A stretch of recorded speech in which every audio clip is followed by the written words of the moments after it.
Good morning, everyone. Myself Paras Bogra, science educator from Sri Ejje Gajara Madhyamik and Uchchatar Madhyamik Shala, Uttarakhand. So now today we are discussing about the chapter number 6, tissue. Okay. Before the start, I will discuss about the define of the tissue. So tissue is the group of cell having a similar origin, structure, and function. So now the study of the tissue is called as the histology. Okay.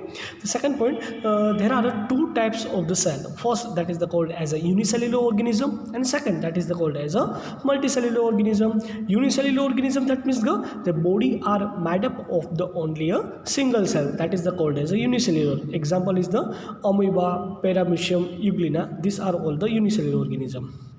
Then multicellular organism, that means the body are consist of the more than two types of the cell, that is called as a multicellular organism. The example is the plants, animal, etc. Okay. Now the plant tissue are divided into two types. First, that is called as a meristems, and second, that is called as a permanent tissue.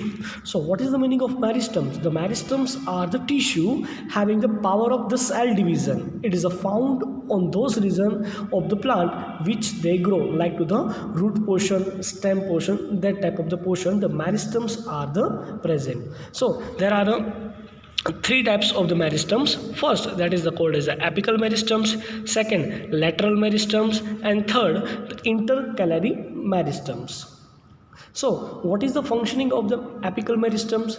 So it is the present at the growing tip of the stem and root portion, and its main function is the increasing the length of the plant. Okay.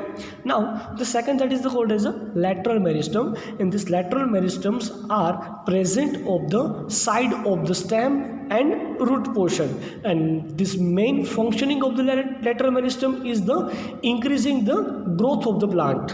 Okay. Now the third, that is the intercalary meristems. Intercalary meristems are present in the internode, that means the middle of the portion, and then main functioning is the grow the leaves portion. Okay. Now the permanent tissue. So permanent tissue can be divided into the two types. First, that is called as a simple permanent tissue, and second, that is called as a complex permanent tissue.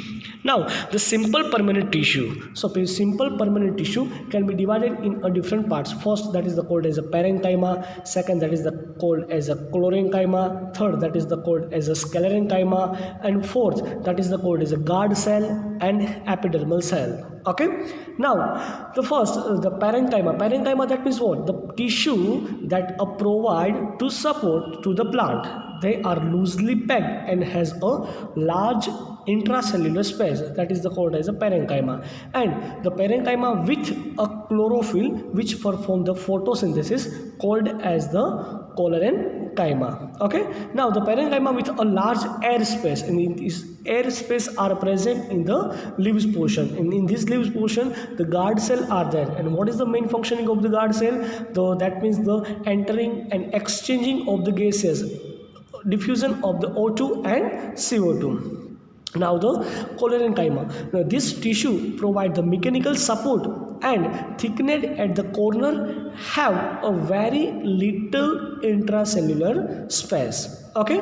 Now then after sclerenchyma tissue, so this tissue make the plant hard and stiff portion, that means they to provide a strengthness into the plant, that type of the tissue, sclerenchyma tissue. Then after guard cell, what is the functioning of the guard cell? In the guard cell functioning the exchanging of the gases as well as water molecule.